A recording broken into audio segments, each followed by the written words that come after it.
भगवान जैसे प्रत्यक्ष हो जाएगा। जो एक के पीछे जैसे सारी दुनिया भागेगी वही जैसे भगवान है। तो ये प्रक्रिया श्री कृष्ण के जन्म से पहले होगा कि श्री कृष्ण के जन्म से बाद में होगा? एक जन्म होता है सूक्ष्म, ठीक है, और एक जन्म होता है स्थूल। ठीक है।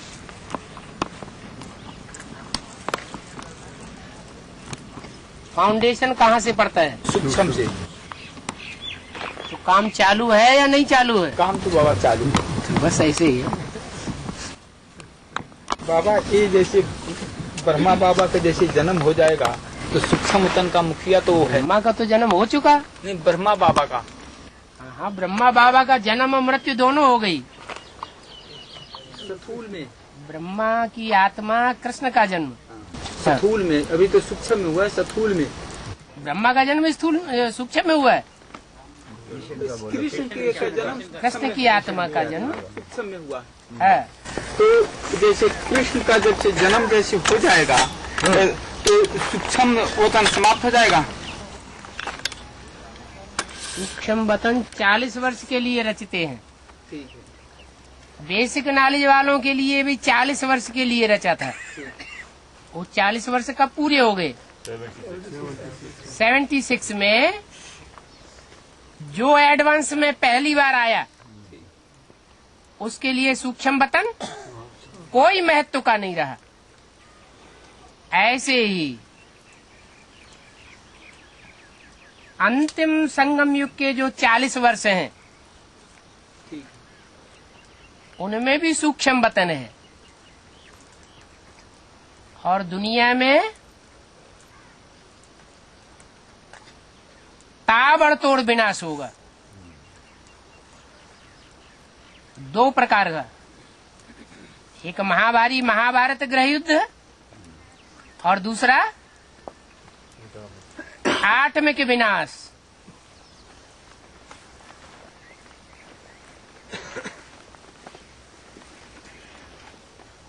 एटमिक विनाश जब होता है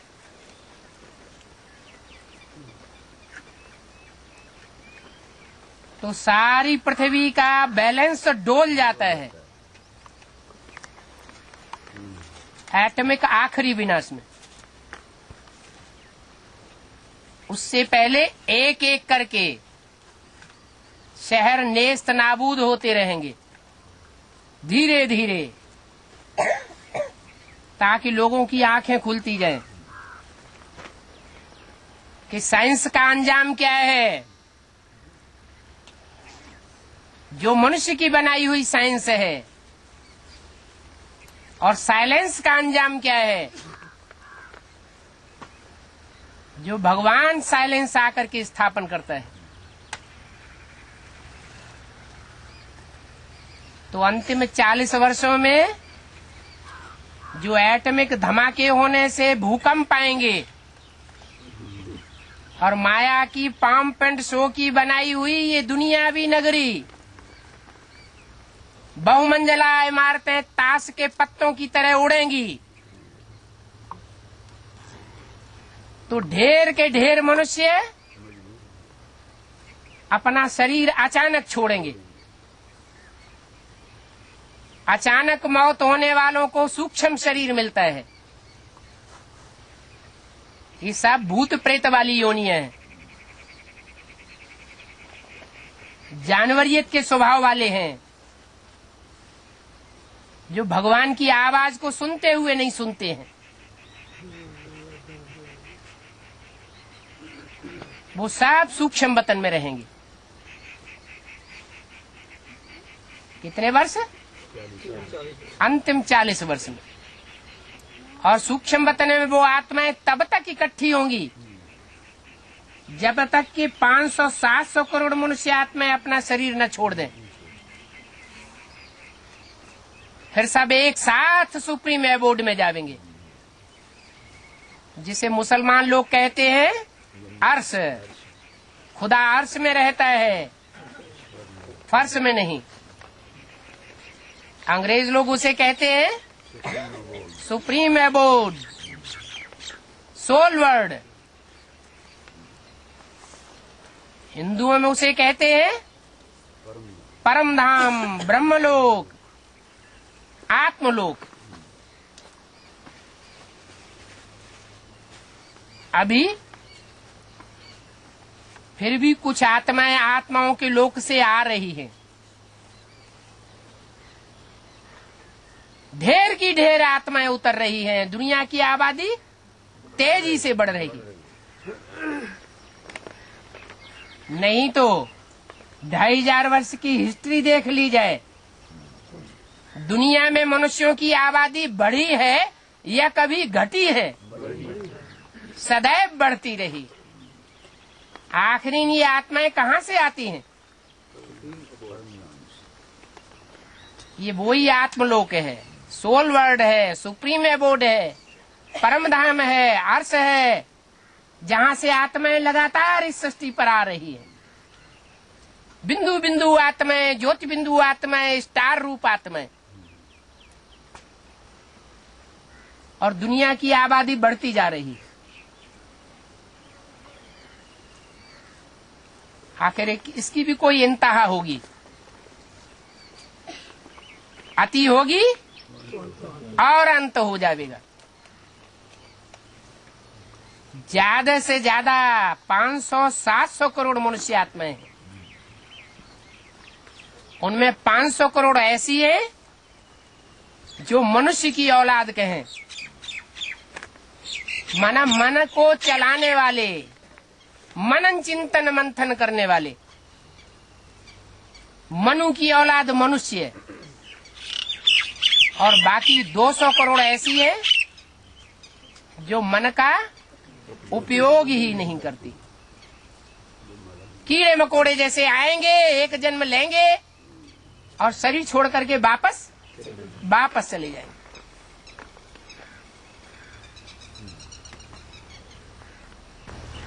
बाबा, जो दुनियाई जो आत्माएं हैं जो शरीर छोड़ेंगी वो तो दुनियाई आत्मा में प्रवेश करेंगी, लेकिन जो ब्राह्मण आत्माएं जो शरीर छोड़ती हैं वो ब्राह्मण आत्मा में प्रवेश करेंगी।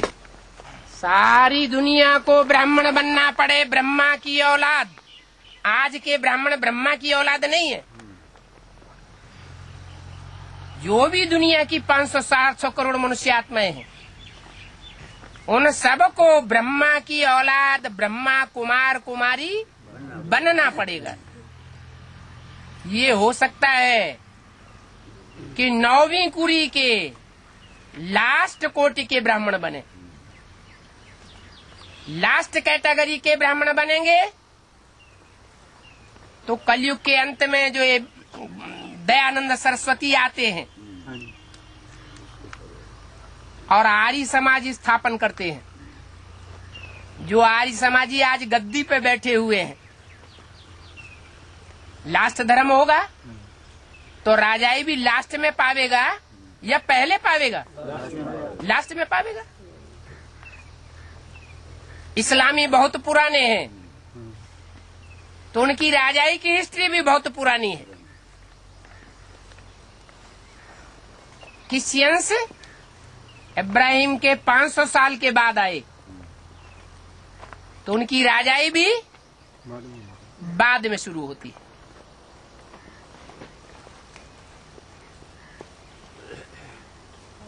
गुरु नानक 500 साल पहले आए तो सिखों की राजाई भी 500 साल पहले शुरू हुई। 500 साल पहले नहीं, 500 साल के बाद। तो ऐसे ही आर्य समाज ये लास्ट टाइम का मठ पंथ है।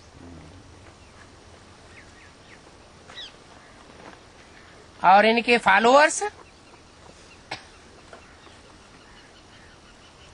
देवताओं को नहीं मानते हैं।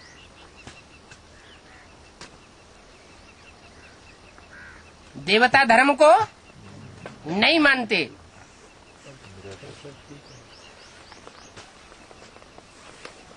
इसलिए प्रजा के ऊपर प्रजा का राज्य पसंद करते हैं। इनको प्रजा की संख्या चाहिए, क्वालिटी नहीं चाहिए।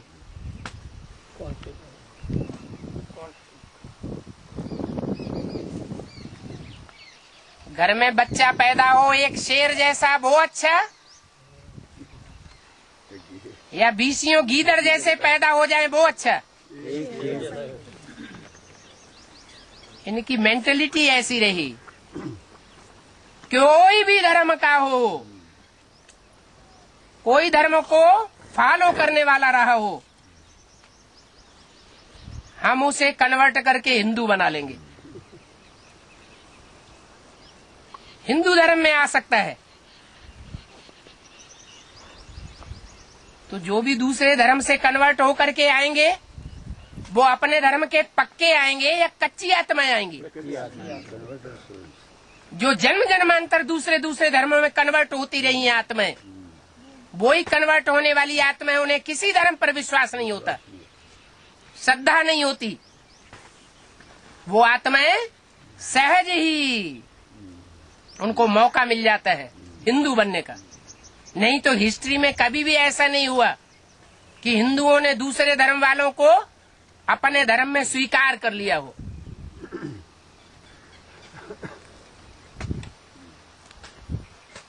तो ऐसी संख्या बढ़ाने की जो मेंटलिटी है वो प्रजातंत्र राज्य स्थापन करती है। उन्हें वोट चाहिए, धर्म नहीं चाहिए। नाम ही रख दिया धर्मनिरपेक्ष राज्य। हमें धर्म की कोई अपेक्षा नहीं। तुम कोई भी धर्म को फॉलो करो, करो करो न करो, नास्तिक बन के रहो, हमको वोट दो। यही उनका सबसे बड़ा कायदा कानून है। और भगवान बाप कहते हैं ये प्रजा के ऊपर प्रजा का राज्य है, बेकायदे राज्य।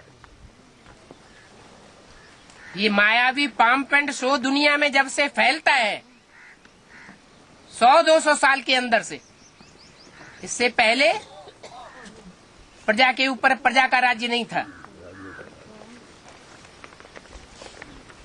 प्रजा और राजा, राजा का वंशानुक्रम और प्रजा वर्ग में रहने का वंशानुक्रम क्या साबित करता है? कौन सा खून ऊंचा है? राजवंशों का खून ऊंचा है। ये खून कैसे बनता है? ये खून बनता है संकल्पों से। भगवान जब इस सृष्टि पर आते हैं तो हमारे संकल्पों के खून को सुधारते हैं ज्ञान के आधार पर। ऐसा सहज ज्ञान और सहज राजयोग सिखाते हैं कि जन्म जन्मांतर की मेंटलिटी राजाई की तैयार होती है, राजवंशों की मेंटलिटी तैयार होती है। भगवान के बच्चे सब राजा बच्चे तैयार होते हैं। भगवान इस सृष्टि पर आकर के बनाता ही है राजा रानी।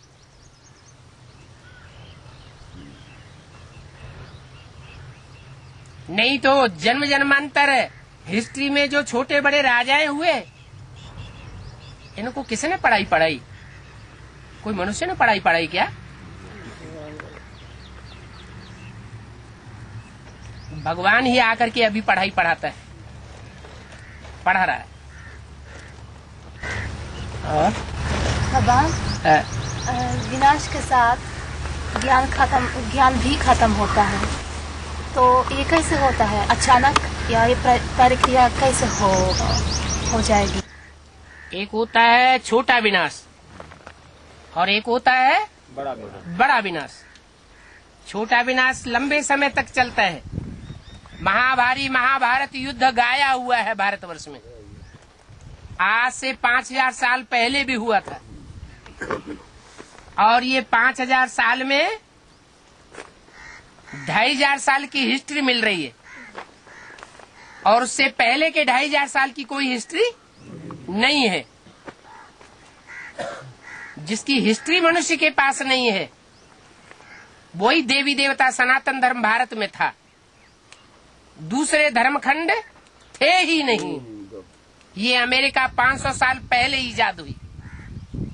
ऑस्ट्रेलिया 300 साल पहले ईजाद हुई। मनुष्यों के मस्तिष्क पटल पर नाम निशान भी नहीं था। ऐसे ही अफ्रीका ये यूरोप, ये एशिया, ये धर्मखंड थे ही नहीं, सब समुद्र के गर्त में समाये हुए थे। क्यों? क्योंकि इन धर्मों में फैले हुए जो धर्म खंड हैं, जैसे धर्मी बौद्धी धर्मखंड चीन, जापान, तिब्बत वगैरह में फैला हुआ है, मलाया में, ये आज से 2500 साल पहले था ही नहीं, दुनिया में नहीं था, समुद्र के गर्त में समाया हुआ था। ये सब धर्म और धर्मखंड सब खलास होने वाले हैं। पहले थे भी नहीं, अब रहेंगे भी नहीं। भारत खंड ही पहले था और अभी भी रहेगा, भले एटमिक विस्फोट हो जाए दुनिया में।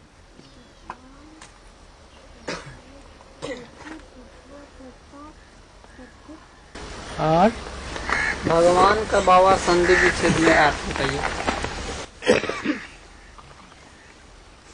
भग कहते हैं भाग्य को। क्या? जैसे कहते हैं ना, घर में 8 कन्याओं ने जन्म लिया, तो भले कन्याओं ने जन्म लिया तो खुश होना चाहिए या दुखी होना चाहिए? खुश होना चाहिए। किस लिए? कि कन्याएं जब जन्म लेती हैं तो अपना भाग्य अपने साथ लाती हैं, दुख की बात नहीं है। ऐसे ही भगवान भी जो है धनवान जैसे कहा जाता है। क्या वान? धनवान। ऐसे ही है भगवान।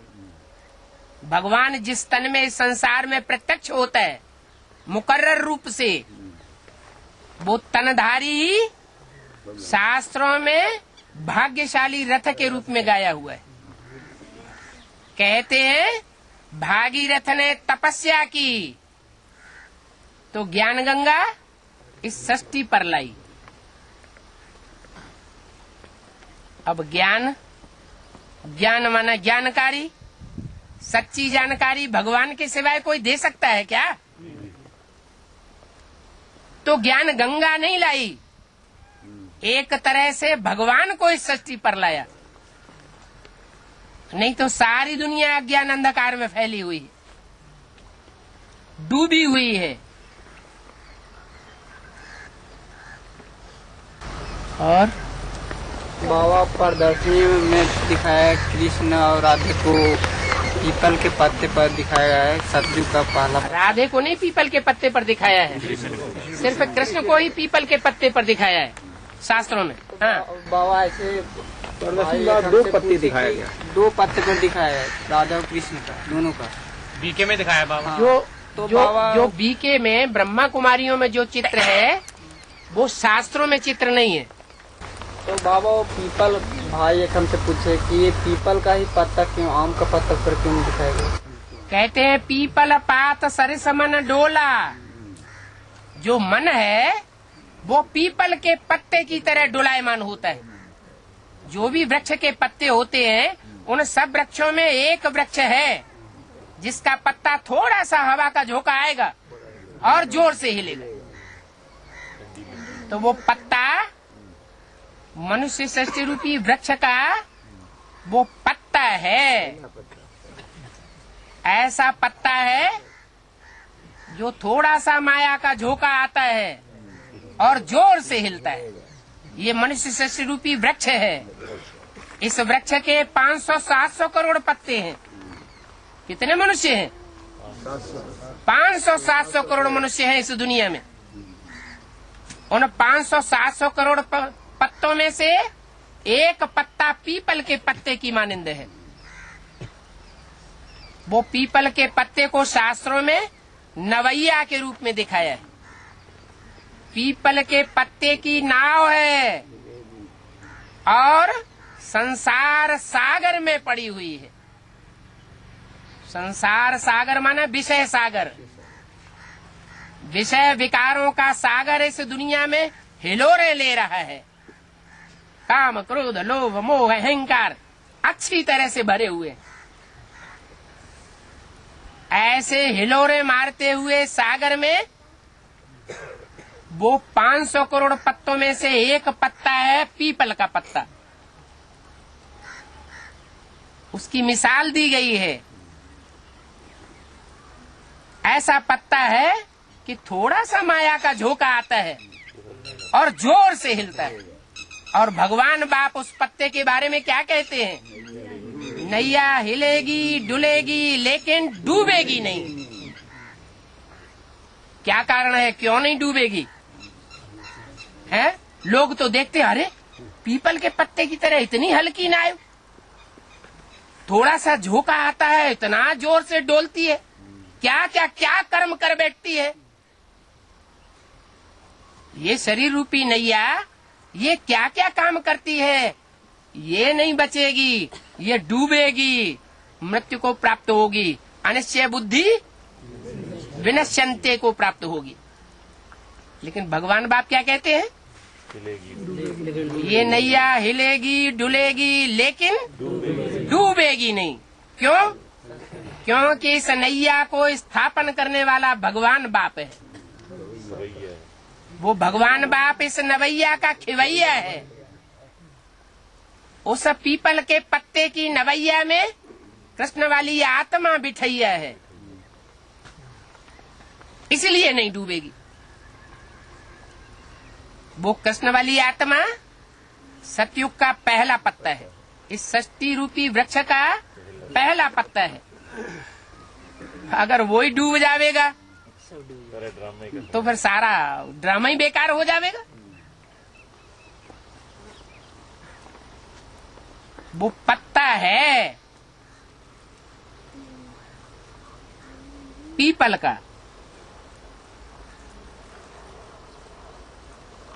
पीपल का पत्ता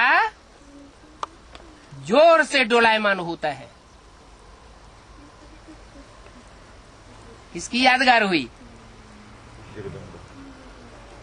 ये उसकी यादगार है जिसके लिए बोला है एक के पतित बनने से सब पतित हो जाते हैं और एक के पावन बनने से सब पावन हो जाते हैं। आज की दुनिया में सबसे जास्ती पतन किसका हुआ है? माताओं का हुआ है, कन्याओं का हुआ है, कुमारों का हुआ है, अधर कुमारों का हुआ है। किसका ज्यादा पतन हुआ है?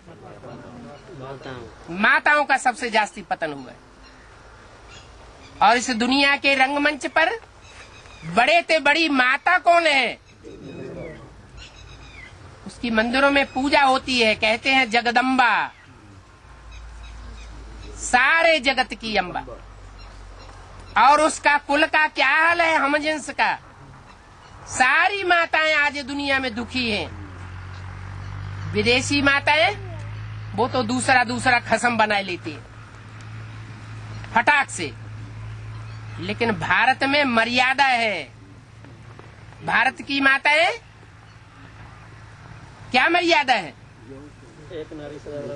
एक नारी सदा ब्रह्मचारी सिखों में गायन है खास, दूसरे धर्म वालों में गायन नहीं है। सिख धर्म भारतीय धर्म है या विदेशी धर्म है? भारतीय धर्म है। तो वो माता भारत माता नहीं कही जाती है, क्या कही जाती है? जगद अम्बा, सारे जगत की अम्बा है।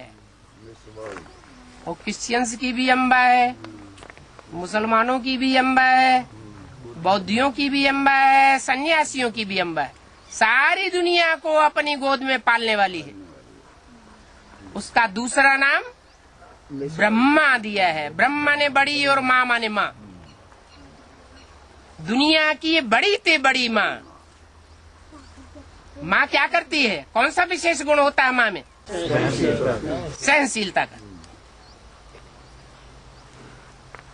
तो बड़ी ते बड़ी माँ ब्रह्मा ने जितना सहन किया उतना दुनिया में मनुष्य सृष्टि में कोई मनुष्य मात्र ने सहन नहीं किया। इसलिए बोला है वास्तव में ये ब्रह्मा तुम्हारी जगदम्बा है, परंतु तन पुरुष का है, दाढ़ी मूछ वाला। इसलिए ये कन्याओं माताओं की परवरिश नहीं कर सकता। इसलिए जगदम्बा सरस्वती ओम राधे को निमित्त बनाया था।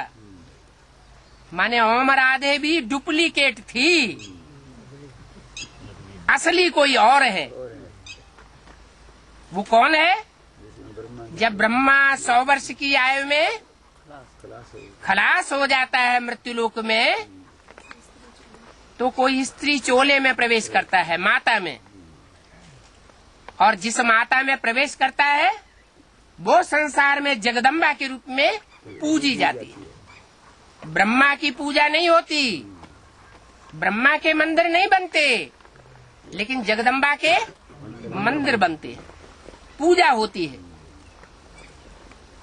तो उस पूजा होने की यादगार वो पीपल का पत्ता है। उसके वर्तमान समय के पुरुषार्थ की बात बताई कि पीपल के पत्ते की तरह डुलायमान है, उसके ऊपर रावण का पूरा परछाया है। रावण का परछाया माना झोंके, तूफान, माया के तूफान लगते रहते हैं। जब जगत की माता के ऊपर माया के तूफान लगते हैं तो बाकी भारत माताओं के ऊपर क्यों नहीं लगेंगे? उनके ऊपर भी नंबरवार लगते हैं। इसलिए रामायण में लिखा है कि माताओं का उद्धार करने के लिए मैं इस सृष्टि पर आता हूँ, धरणी का उद्धार करने के लिए आता हूँ। माताओं में जितनी धारणा शक्ति होती है उतनी और कोई में धारणा शक्ति नहीं होती।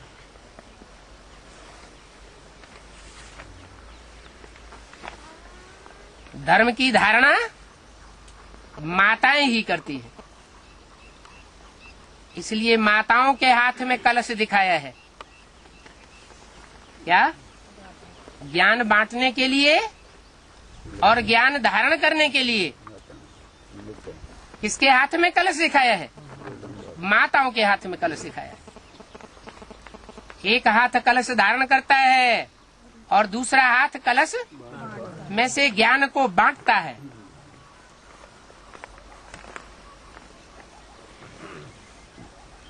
और बाबा, जब धर्मराज का पाठ चलेगा तो वो किस विधि से दंड देंगे? उनको दंड देने की विधि क्या होगी? साक्षात्कार कराता जाएगा, दंड देता जाएगा। ऐसे थोड़े ही बिना प्रूफ प्रमाण के दंड दे दे। 500 करोड़ मनुष्य को एक एक को दंड देंगे। कितना दंड देंगे? दंड देंगे। जब हाई सुप्रीम कोर्ट से भी सुप्रीम कोर्ट, उससे बड़ी कोर्ट तो दुनिया में कोई होती नहीं है। आज की कोर्ट तो भले झूठा फैसला भी दे दे, लेकिन वो कोर्ट में कोई झूठा फैसला होता ही नहीं। वो कैसे शिक्षा में किस तरह से आके दंड देगा? बताया तो, साक्षात्कार कराते जाएंगे कि तुमने इतने इतने ये पाप किए और भोगते जाओ सजा। क्या कर्म भोग के रूप में मिलेंगे? कर्म भोग तो अभी हम भोग रहे हैं। बीमारी आती है, कर्म भोग भोगते हैं। फिर वो सजा कैसी होगी बाबा? वो सजा ऐसी होगी कि 1 सेकंड में अनेक जन्मों की सजा महसूस करेंगे, न मरने में न जीने में। मानसिक सजा? मानसिक सजा नहीं, बोला है शरीर धारण करा के सजा दूंगा। नहीं तो अकाले मौत में ढेर सारे शरीर छोड़ते जा रहे हैं। फिर उनको बाबा सूक्ष्म शरीर मिलेगा? जो सूक्ष्म शरीरधारी हैं वो भी कोई में प्रवेश करके सजा खावेंगे। जो अब है ये वैसे खाएंगे। हाँ जी, और जिनका अपना शरीर है वो तो खावेंगे ही। तो जिसमें वैसा है ना कि 40 वर्ष के अंत समय में सूक्ष्म शरीर धारण करके, जैसे ब्रह्मा बाबा ने 50 वर्ष 40 वर्ष ब्रह्मा बाबा के 50 वर्ष बने। 40 वर्ष बताया सूक्ष्म वतन है। तो उसमें जो ये शरीर ब्रह्मा कुमार कुमारी जो शरीर छोड़ के जा रही है, ये शरीर नहीं लेंगे सूक्ष्म वतन में शरीर सूक्ष्म शरीर से जो शरीर छोड़ते हैं अचानक मौत में, वो जन्म जन्मांतर की पाप आत्माएं होती हैं नंबरवार। इसलिए बोला ब्रह्मा के लिए, भले इस जन्म में ये तन फिर भी अच्छा है, अच्छा रथ मिला है, अच्छे घर में पैदा हुआ, अच्छे संस्कार हैं। पूर्व जन्म में तो पता नहीं कैसे संस्कार थे।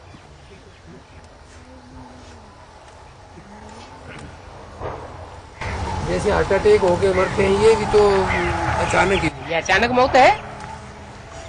हाँ जी बाबा, जिसमें आत्माएं प्रवेश करते सजा भोगने के लिए, तो उन दोनों माना प्रवेश, जिसमें प्रवेश करते हैं, जो प्रवेश करने वाले हैं, कोई हिसाब किताब तो होंगे। पूर्वजन्म का हिसाब किताब होता है तो प्रवेश करते हैं। बिना हिसाब किताब के कैसे प्रवेश कर जाएंगे? कोई इविल सोल एक ही में प्रवेश करती है, दूसरे में क्यों नहीं प्रवेश कर जाती? उसका हिसाब किताब है।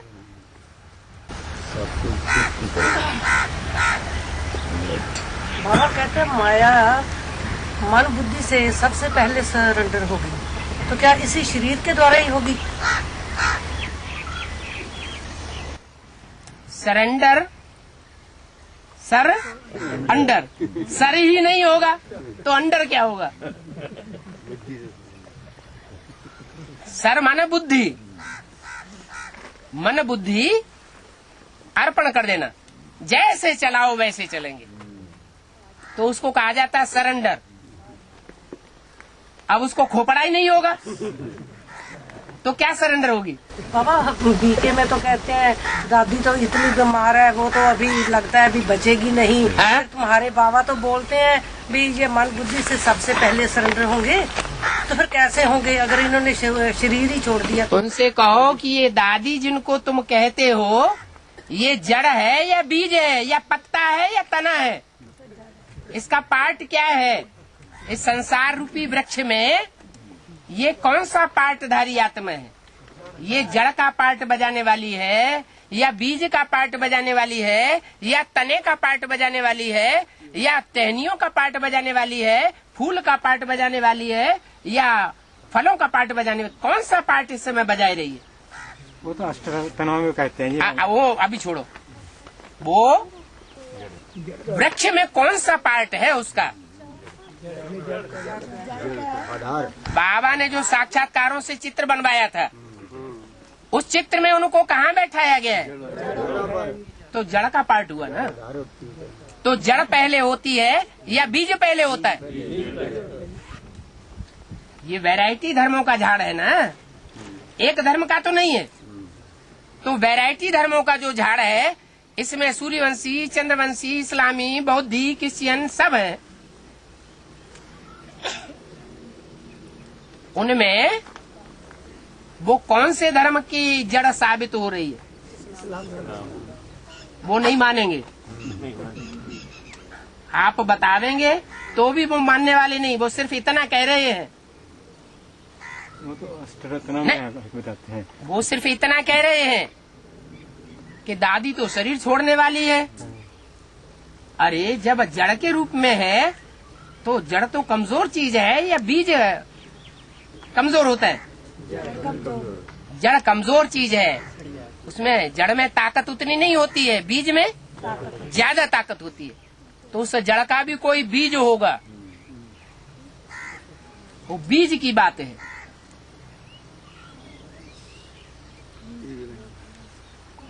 ब्रह्मा जड़ है या बीज है? जड़ है सनातन धर्म का। तो उन्होंने शरीर छोड़ा कि नहीं छोड़ा? तो दूसरे धर्मों की जड़ें होंगे, जड़ों का पार्ट बजाने वाले होंगे, वो शरीर नहीं छोड़ेंगे, उनको भी शरीर छोड़ना पड़ेगा। कोई किस धर्म की जड़, कोई किस धर्म की जड़, कोई किस धर्म की जड़, उन सब को शरीर छोड़ना पड़ेगा। सिलेंडर कैसे होंगे? है सिलेंडर कैसे होंगे?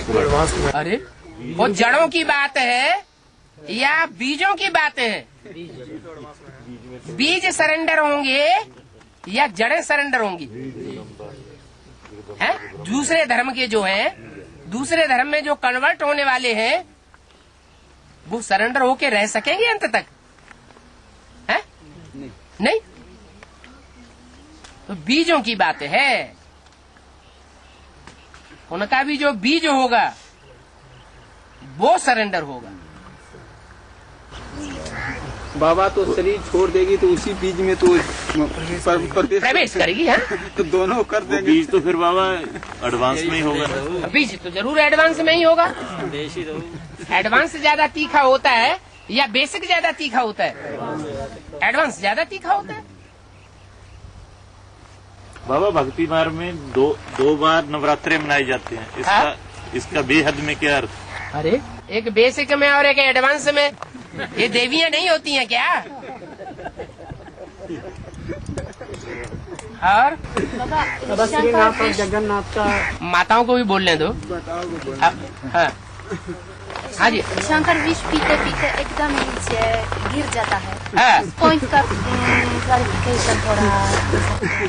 अरे शंकर की क्या बात है, दुनिया में जो भी मनुष्य मात्र हैं वो विषय विकारों का विष पीते पीते नीचे गिरते हैं या ऊपर उठते हैं?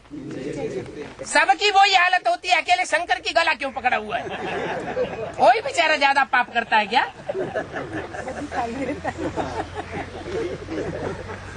सारी दुनिया की दुर्गति तो इसी से होती है।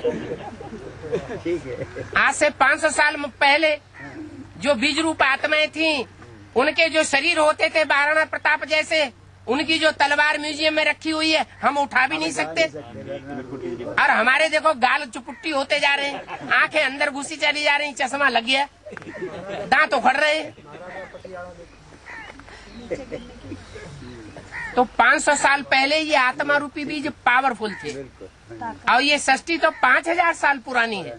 5000 साल पहले हमारी आत्मा कितनी पावरफुल होगी। सतयुग त्रेता में इतनी पावरफुल थी कि आज भी मंदिरों में कैसे बढ़िया बढ़िया चित्र बनाए जाते हैं देवताओं की यादगार। उन मंदिरों में पहुंच के उन चित्रों को देखने से ही वाइब्रेशन बढ़िया हो जाता है।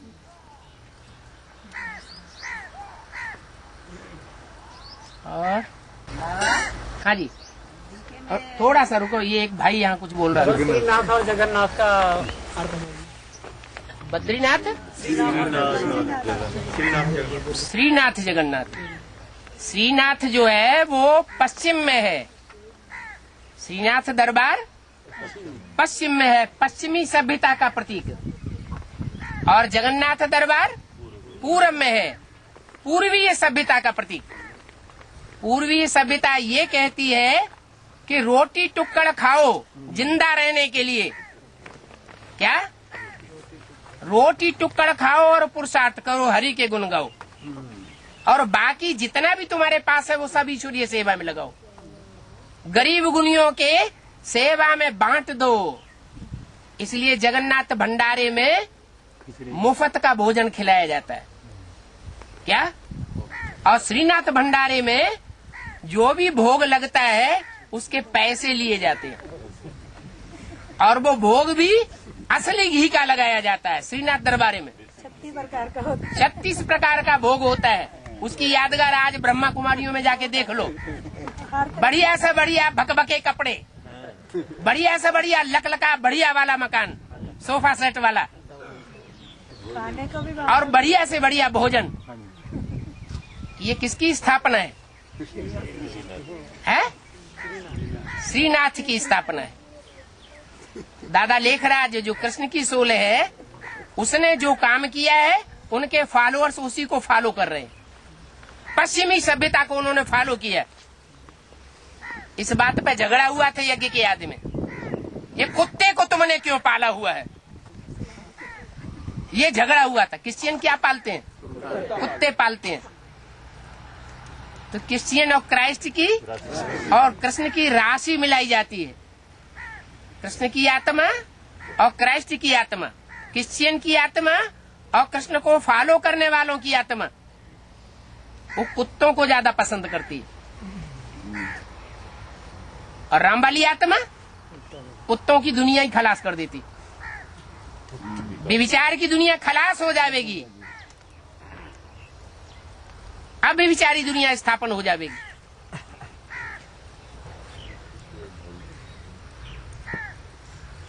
और बताया भाई अभी माता जी का नंबर है। बाबा दीदी बताती हैं कि एडवांस में जो बाबा है वो बहुत जादूगर है, इसमें जाने से निकल नहीं सकती, वो निकल नहीं सकता। तो आपको कहना चाहिए यज्ञ के आदि में जब आप थे तो दुनिया वाले आपसे क्या कहते थे कि सिंध हैदराबाद में जादूगर आया हुआ है, बोलो कहते थे कि नहीं? पूछो उनसे। वही जादूगर फिर काम करेगा जो आदि में सो अंत में। और बाबा जैसे ही बताया कि दूसरे का हाथ का बना हुआ खाना नहीं खाना, दूसरे के घर का खाना नहीं खाना, तो जैसे डिफेंस की सर्विस करता कोई तो उसके लिए क्या? उनके लिए मुरली में छूट दी हुई है। जो डिफेंस में सेवा करते हैं वो बाबा की याद में रह करके भोजन खावे। डिफेंस में भी कोई भी ये छूट मिलती है कि तुम चाहे मांसाहारी खाओ चाहे शाकाहारी खाओ, तो शाकाहारी खाते रहो और बाबा को याद करते रहो। उतना याद तो रहता नहीं है बाबा, जो मान लीजिए जितना देर तक खा रहे हैं उतना देर तक तो याद ठहरता नहीं है, कहीं भूल जाते हैं। देखो दुनिया वालों के धंधे में और मिलिट्री वालों के धंधे में बहुत फर्क है। मिलिट्री वालों का धंधा रहन सहन सब बंधा हुआ होता है और दुनिया वालों का धंधा खुला हुआ होता है। अच्छा बाबा, हम साक्षात्कार किए थे कि मिलिट्री का कि AK-56 राइफल हमारे पास है और मैंने कि कंपनी जो गए थे तब का साक्षात्कार है। कंपनी में भर्ती करने गए थे दोबारा, तब साक्षात्कार किए थे। ज्योति बिंदु है वो साफ साफ दिख रहा है, हमारे भीलकुटी में प्रवेश किया। सभी भाई से बैठे बैठे बातें कर रहे हैं, उसी समय अचानक एकदम शांत हो गए और ज्योति बिंदु को देख रहे हैं और भीलकुटी में घुस गया। और उसके बाद मैंने कि देख रहे हैं साक्षात्कार में कि हमारे पास AK-56 राइफल है और दिल्ली में मैंने कि कुछ भाई बहन है हमारे साथ, मैंने 9-10 के आसपास, और बाबा को खोज रहे हैं। तो बाबा खोज रहे हैं तो कोई मैंने कि बाबा पैदल ही घूम रहे हैं और ब्रह्मा कुमारी आश्रम से मैंने कि तो संकल्प बहुत काम विकार का छूट रहा है। तो हम कहें चलो हम चांस लेते हैं, मार्शल में बैठ के और बाबा को मैंने कि हम खोजने निकल गए। और कुछ भाई सब चलाने वाले गाड़ी में बैठे हुए थे, गमछा इस तरह काला गमछा लपेट लिए थे और चला रहे थे। तभी हम बाबा को देखें और आकाश में कुछ काला बादल आ रहा था। वो हमको लगा उसी समय कि काम विकार का बादल है। उस समय बाबा को देखे कि बाबा नंगे पांव पैदल घूम रहे हैं। बाबा को जल्दी से बैठाए गाड़ी में और डिक्की बंद किए। ऐसा करो, ये तुम्हारा पर्सनल बात है, पर्सनल तुमने अनुभव किया है, इसलिए पब्लिक में ये बात पूछने से फायदा नहीं है। अच्छा हाँ, तुम अपनी पर्सनल बात पर्सनल में पूछना या चिट्ठी से पूछना, ईमेल से पूछना, फोन से डिस्कस करना, सबको इस बात पे विश्वास नहीं होगा। हाँ। और बाबा हाँ सदानंद जो थे, सदानंद हाँ वो उनके फॉरवर्ड बोलते हैं कि वो तुम्हारा बाबा कैसा है, हर चीज को छुड़ा दिया है, और मेरा बाबा ऐसा है कि कुछ नहीं छुड़ाया, सब कुछ खाते रहो, आपको याद करते रहो। हाँ तो ये क्या इसमें क्या वो है बाबा, क्या बात कि उन्होंने सब कुछ खा रहे थे और बाबा को याद कर रहे थे। अच्छा, लेकिन यहाँ तो कहा जाता है कि नई दुनिया स्थापन होने जा रही है, देवताओं की दुनिया स्थापन हो रही है, और वो ये कह रहे हैं कि हम देवताई दुनिया स्थापन करेंगे। यहाँ तो कहा जा रहा है भगवान आकर के सृष्टि पर पढ़ा रहा है, निराकार आकर के साकार में पढ़ाई पढ़ा रहा है। उसको भगवान कर बैठे बाबा, कौन? वही सदानंद बोलते हैं। मैं तो सभी गुरु अपने को शिवो हम कहते हैं, इसमें क्या बड़ी बात है। लेकिन कोई गुरु ये कहता है हम स्वर्ग स्थापन करके जावेंगे, है? ये कोई कह सकता है कि हम स्वर्ग स्थापन करके जावेंगे? हम शरीर तब छोड़ेंगे जब स्वर्ग स्थापन हो जाएगा। इब्राहिम, बुद्ध, क्राइस्ट, गुरु नानक, कोई भी ये नहीं हामी भर सका। दुनिया और ही नीचे गिरती चली गई। ये सिर्फ एक भगवान का ही काम है जो नरक की दुनिया को पलट करके स्वर्ग बनाता है। इसलिए कोई क्या कहता है उसमें न जाओ। तो दुनिया में बातें तो ढेर सारी आवेंगी, आपको जो बातें अच्छी लगे सो सुनो, धारण करो। और बाबा जैसे प्रजापिता दूसरे दूसरे धर्मों में जन्म लेता है राज्य स्थापन करने के लिए, तो जगदम्बा भी दूसरे धर्मों में जन्म लेती है।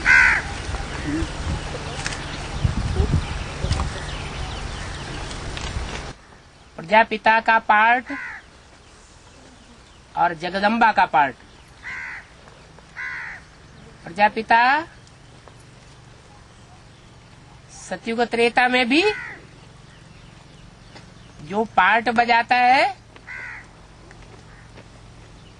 उसमें पावरफुल पार्ट बजा रहा है। और जगदम्बा का पार्ट कौन सी युग में है? जगत कौन सी युग में है? जगत है द्वापर और कलयुग में। और सतयुग त्रेता में जगत नहीं है, सिर्फ भारत है। इसलिए मिस इंडिया और मिस वर्ल्ड ये गायन चलता है। मिस इंडिया अलग पार्ट है, भारत माता शिव शक्ति अवतार अंत का यही नारा है। और जगदम्बा, ये जगदम्बा आदि में भी थी, मध्य में भी पार्ट बजाती है और अंत में भी पार्ट बजाती है। फिर सतयुग त्रेता में गायब।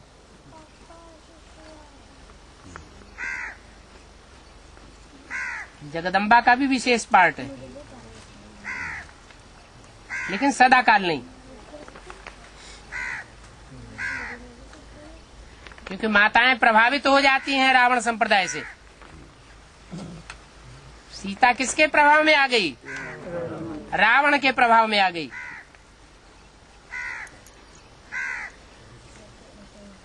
है बाबा ये जगदम्बा का सीता जब राम के ये हृदय में वास करती थी तो कैसे प्रभाव में आ गई बाबा?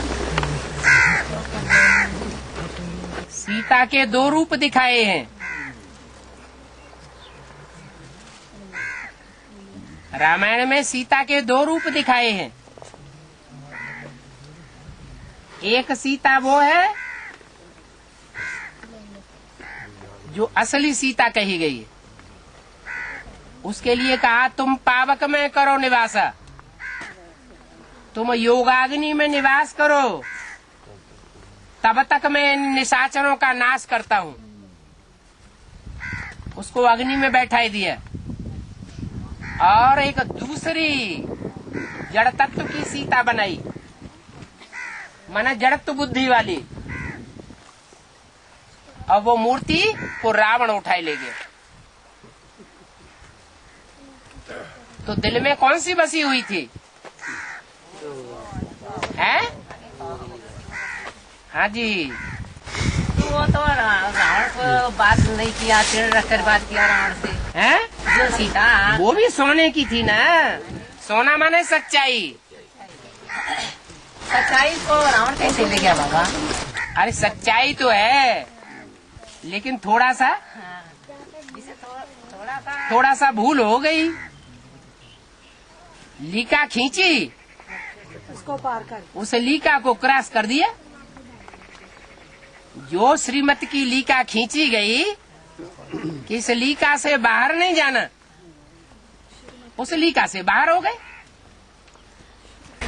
ये बाबा ये करा पर्वत पर पार्वती को जो बाबा शिव जी ने वो दे रहे थे, ज्ञान दे रहे थे, तो उस समय राम और लक्ष्मण सीता को ढूंढने निकले तो माता परीक्षा करने की क्या जरूरत थी बाबा? वो माता की परीक्षा करने की क्या जरूरत थी?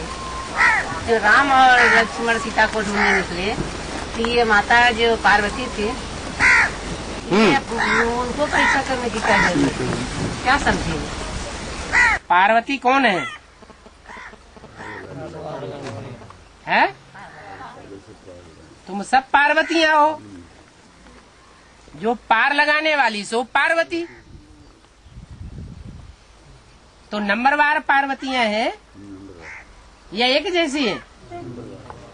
नंबरवार पार्वतियां हैं। पार्वती का जो पार्ट है वो शंकर के पार्ट से भिन्न होगा ना, कि एक ही जैसा होगा? वो अलग पार्ट है। दुनिया में जितनी मनुष्य मात्र हैं वो सबको अनिश्चय और निश्चय का झोंका आता है। एक राम वाली आत्मा को निश्चय अनिश्चय का झोंका नहीं आता है। इसलिए पार्वती को भी अनिश्चय अगर पैदा हो गया हो तो क्या बड़ी बात है। और बाबा जैसे कल वृक्ष दिखाया जाता है ना, उसकी कलम लास्ट वाले धर्मों की दिखाई है। तो जो लास्ट वाले धर्म आते हैं उनमें से कल्प वृक्ष की कलम लगेगी। कल्प वृक्ष है तो जो भी वृक्ष है षष्ठी रूपी, उसमें कलयुग के अंत में लास्ट वाले ही धर्म है तमो प्रधान या सात्विक धर्म है। अभी दुनिया में जितने भी धर्म हैं वो धर्म के नाम पर अधर्म है या धर्म है? सब अधर्म है। जो सनातन धर्म के अपने को कहते हैं वो सबसे जास्ती भ्रष्ट हो गए। तो गिरे हुए की उठाया जाएगा ना। कल फिर किसको उठाया जाएगा? जो गिरे हुए हैं उन्हीं को उठाया जाएगा। और आपने अब बताया ना जगदम्बा का संगम पर पार्ट ज्यादा है। जगदम्बा का संगम पर पार्ट है। अब जगत की अम्बा संगम में राज्य करेगी। दीदी दादियों ने कहाँ राज्य किया? जड़ें है ना। तो जड़ों ने जब दीदी दादियां जो उसमें दादाएं हैं उन्होंने यहाँ संगम में राज्य कर लिया, तो जो बीज रूप आत्मा है वो तो उनके भी बाप है कि नहीं? अभी संगम को पढ़ा है कि नहीं पढ़ा है? तो वो उनके भी बाप बनकर के बड़ा राज्य करेंगे। इसलिए सिखों में गायन है, राज करेगा खालसा। लेकिन जन्म तो बाबा मम्मा के पूरे 84 हुए बड़ी जी। जगदम्बा के जन्म तो पूरे 84 हुए। पक्के सूर्यवंशी हैं, उनके पक्के 84 जन्म। और दूसरे वंश के जो पक्के हैं उनके जन्म भी कम होते जाएंगे। तो इसका मतलब है कि जगदम्बा के 84 जन्म नहीं होते हैं? 84 जन्म होते हैं, लेकिन कुछ न कुछ वर्ष कम हो जाएंगे। बाबा हाँ। घर में 4 परिवार है, 2 परिवार ज्ञान में चलते हैं, 2 नहीं चलते हैं। तो कहते हैं कि जहर खाने से लड़ते हैं खाने से। बाबा घर के 2 बोलते हैं कि जहर खाने से मरेगा ना कि पीने से मरेगा, तो बना के दे सकते हैं शाम से भोजन। माने जैसे मांसाहारी भोजन बाबा है। मांसाहारी भोजन करते हैं, खाना बनाकर खिलाओ तो खिला सकते हैं, नहीं खा सकते हैं। हाँ, मुंह में पट्टा बांधो और खिलाओ। अरे तुम्ही को तो खाने के लिए मना किया है। जो घर वाले हैं उनको तो तुमने अंजाम किया है, हम उनकी सेवा करेंगे। जब शादी की थी तो अंजाम किया था ना, क्या हम उनकी सेवा करेंगे? तो मुंह पे पट्टा बांधो और उनको बना के खिलाओ, क्या मुसीबत आ गई? लेकिन घर वाले के और जो परिवार हुए उसको क्या, जैसे मान लीजिए घर वाला कुछ न बोले, या घर वाले के और जो जैसे बाप हुए, माँ हुई, भाई हुए, उसको खिला सकते हैं या ना कर दे? जो माँ बाप घर वाले नहीं है। जैसे आप बाबा बोले कि जो शादी किए हैं, ये कहना चाहता बाबा जी अपने घर वाला के साथ इल्जाम की है, परिवार के सारे लोगों के साथ इल्जाम की नहीं है। इल्जाम नहीं की है। कोई बात हुई? शादी का मतलब ये तो नहीं है कि आदमी अपने माँ बाप को छोड़ देगा, या उसका कहना किसी का ही कहना मानेगा। सारा परिवार है, सारा परिवार आ जाता है। हो न सके है? माता गुरु बिना उद्धार हो न सके। हाँ जी। पिता गुरु ऐसे क्यों लिखा हुआ? पिता गुरु बनने काबिल है, दुर्योधन दुशासन तो नहीं है। माताएं जो हैं वो विकार के लिए पहल नहीं करती हैं और पुरुष विकारों के लिए पहल करते हैं। तो पहल करने वाले दुर्योधन दुशासन हुए ना। आज घर घर में जितने भी पुरुष हैं वो स्त्रियों के साथ छेड़छाड़ पहले करते हैं या स्त्रियां करती हैं? पुरुष करते हैं। तो दुर्योधन दुशासन के द्वारा स्वर्ग के गेट खोलेंगे, उसको भी नरक का गेट बनाना है क्या? अब औरत तेल मालिश नहीं करते हो तो नाराज हो जाते हैं। कोई काम करो, बाबा को याद कर सकते हो कि नहीं कर सकते हो? तो काहे के लिए पूछते हो? बाबा हाँ। जो तुलसीदास ने चंदन रख रहे थे हाँ। और रघुवीर ने दे रहे थे, तो कौन रघुवीर था कौन तुलसीदास था? शिव है रघुवीर और तुलसीदास है राम की आत्मा। शिव बाबा जब आते हैं षष्ठी पर तो राम की आत्मा ज्ञान का चंदन घिसती है, अपनी घोट तो नशा चढ़े। तो जितना ज्ञान का चंदन घिसेगी, अमृत मंथन करेगी, उतना विश्व की बादशाही शिव बाबा आकर के दे देते हैं। बाबा बाप का पर्व शुरू में है और अंत में है। बाप का पर्व बीज बोना और अंत में वर्षा देना है। बीच में टीचर का पार्ट है। बीच में टीचर का पार्ट है, माँ का पार्ट है। तो प्रश्न ये है कि अभी जो चल रहा है ये कह सकते हैं कि बाप का पार्ट चल रहा है और टीचर का पार्ट भी चल रहा है, और जब सदगुरु का पार्ट शुरू होता है तो वो दूसरे पहले दो पार्ट भी चलते रहेंगे या नहीं? दूसरे पहले कौन से? बाप और टीचर। बाप टीचर, ये दो पार्ट ऐसे हैं जो ज्यादा सख्त नहीं है, और गुरु का पार्ट तो सख्त होता है। जैसे चलाएं वैसे चलो तो चलो, और नहीं तो चलो तो जाओ जहन्नुम में। किसी के नाज नखरे देखने वाला नहीं है। बाप तो बच्चों के नाज नखरे देखता है, सहन भी करता है। अम्मा सबसे ज्यादा सहन करती है।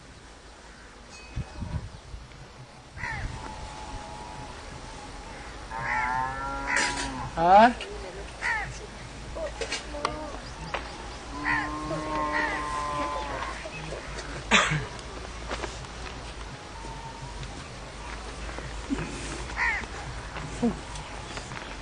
बाबा अंत में सब 500 करोड़ आत्माओं को पता चलेगा कि मेरा पार्ट क्या है। हाँ जी, जन्म लेती है।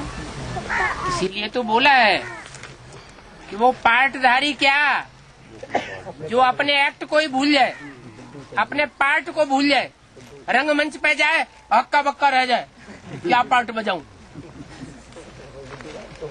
तो होशियार पार्टधारी वो जो अपने सारे पार्ट को अच्छी तरह से याद करे। तो मनुष्य आत्मा भी तो पार्टधारी है,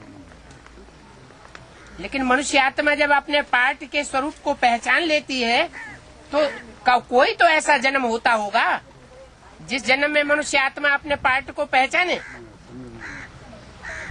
तो यही जन्म है एक। हर मनुष्य आत्मा अपने अनेक जन्मों के पार्ट को पहचानेगी, जानेगी, मानेगी,